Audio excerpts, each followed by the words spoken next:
And with that, welcome you inside this edition of Big Ten Today. I'm Rick Pizzo. Really excited in just a bit to introduce you to Ohio State linebacker Cody Simon. Not just an outstanding player, but one of the best leaders in all of college football and an amazing representative for Ohio State. You'll also ride alongside with our training camp tour as we hear reaction from coast to coast. But we begin with the big story, and what a week it was for Iowa rising sophomore golfer Noah Kent. Made it through 36 holes of stroke play to finish inside the top 64 and then to match play at the ultimate amateur tournament in all of golf, the USAM. He then went on an incredible run, making it all the way to the championship match. He finishes as the 2024 US Amateur runner-up.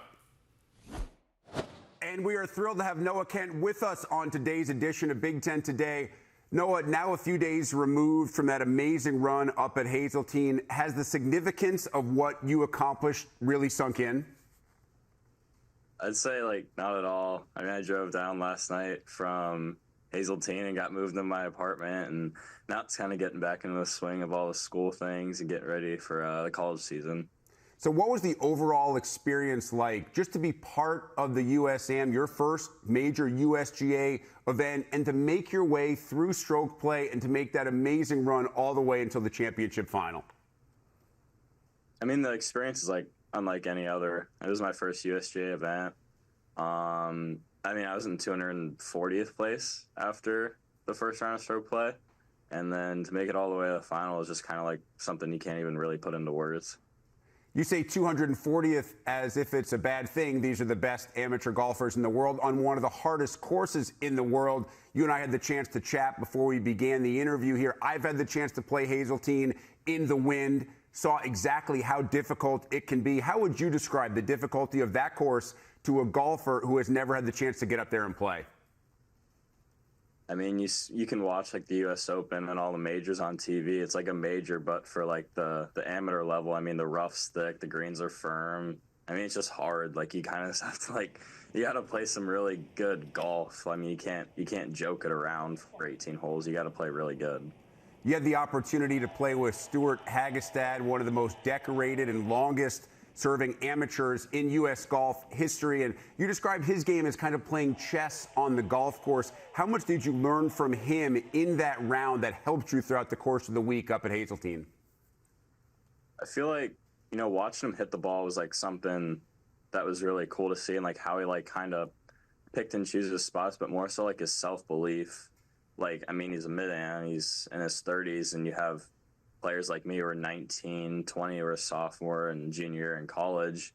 They kind of have nothing to lose, and he's out there, one of the best players in the world. I mean, just showing how much belief he has in himself, even though he's a little bit older than the average competition there, was really cool to see.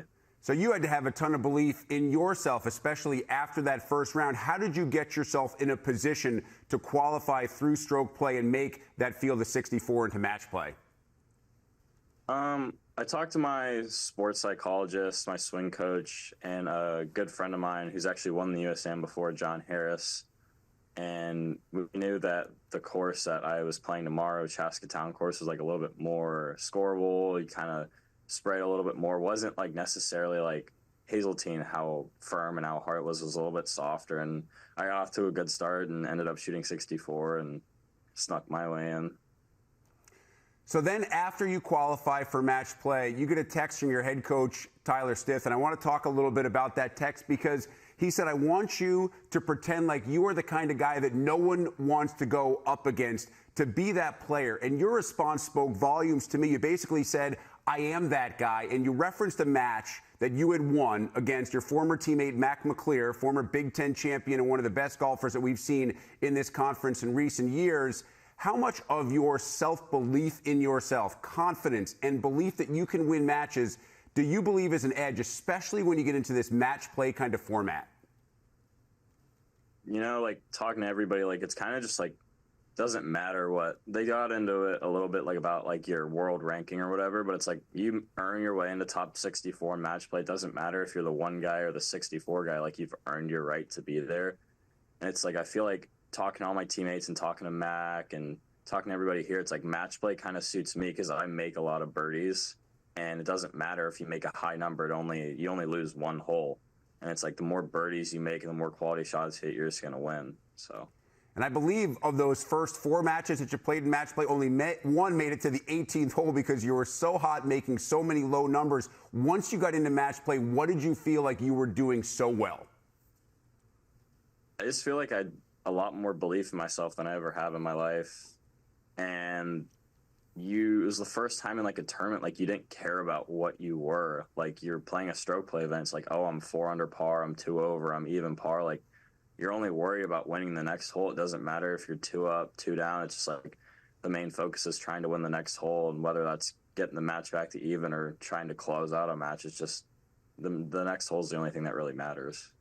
Your quarterfinal blew my mind. I watched through 16 holes, and it ended on the 16th green. I believe you made 6 birdies and an eagle. What does your game feel like when you're in that kind of zone? I imagine you're looking at every pin and thinking no matter where it's tucked on the green, that is a green light. It's kind of funny. So I've been like looking back at my highlights because I haven't been really able to have anything sink in for me. And like I'm looking back at my quarterfinal match specifically, and it's like that flop shot I hold. It's just like I don't even know what I was doing. It was kind of just like an out of body, to be honest. Like I kind of just felt like I got in the zone really early. I mean, I birdied the first 4 holes, and I was only 2 up.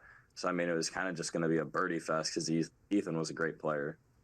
Now that sets up a showdown with another Big Ten golfer, Illinois' Jackson Buchanan, who's the reigning co-Big Ten golfer of the year. How did a familiar face and a guy whose game you know, and I assume he knows your game very well, affect the way that you kind of approach that match against Jackson?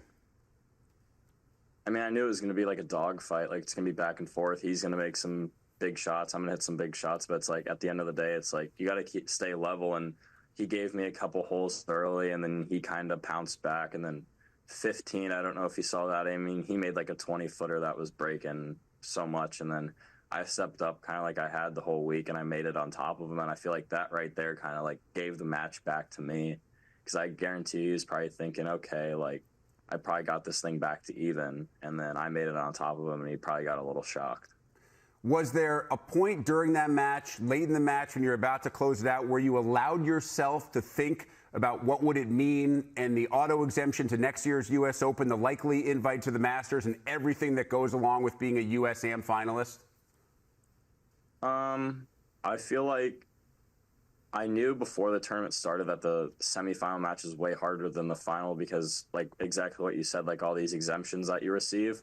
But I feel like once I get on the golf course, I mean, it's business. Like nothing's really going through my head besides the number of the shot or what club I'm going to hit off the tee. I feel like I get so locked in and in the zone that nothing's really going to rattle me. How hard was it to refocus for that 36-hole final after that semifinal match and knowing what you had just gained? And it's awesome. Like as soon as I walked up the green of the semifinal match, like all my parents are there, like hugging me and saying all this stuff and congrats. And, you know, it's awesome, like receiving the exemptions into both the tournaments, well, the likely invitation to the Masters. But it's like, I knew then and there that like my job wasn't finished there this week. Like I really wanted to win the Havemeyer Trophy. I didn't end up doing so, but I can still, I mean, I fought like crazy, and you know, it's still a major success week. So no question about it, and it was a fight in that 36-hole final against Jose Luis Ballester. You get down 3 very early through the first 4 holes. You're 4 down in the second 18, and then you come back to win 13, 14, and 16, and suddenly it's just a 1-up lead for Jose with 2 to play. Even though you didn't get it done at the end, how proud were you of the way that you came back late in that match and never allowed it to get away from you? Yeah, I talked to John Harris, and he mentioned to me, like, if you go down fighting and you don't end up winning, like you can still hold your head really high, know in your heart that you gave it your all. But if you don't go down fighting, it's kind of gonna like leave you haunted and like leave question marks in your head, like why didn't you do this and why didn't you do that? I mean, I did everything I could. I mean, I hit a good wedge shot on 17. I thought it hung up top and thought maybe that was gonna get it to 18 all square. But like, I mean, I fought like crazy. So. And now you get ready for the season with the Iowa Hawkeyes. With all of this as the backdrop, you say you've just gotten back to campus, you're getting ready for classes, you're getting ready for the fall season. What are your goals, both individually and for this team, as you get set to start the 24-25 college golf season? I'm just ready. I mean, I feel like I'll be able to show a little bit more leadership than I did last year as a freshman. I feel like I've matured a ton over the past year and definitely over the past 10 days playing that tournament. We started season up at Minnesota's event in Winsong. I definitely want to get some W's for the team. And, like, I'd love an individual W, but I'm more worried about the team. So I just want what's best for us. Well, Noah, it was an absolute blast watching you this week. Look forward to watching you and the Hawkeyes this fall and spring. I know Coach Tyler Stith, very excited to have you back on campus riding all that momentum after the runner-up finish at the USAM. Noah Kent, thanks for the time, my friend. Thank you so much.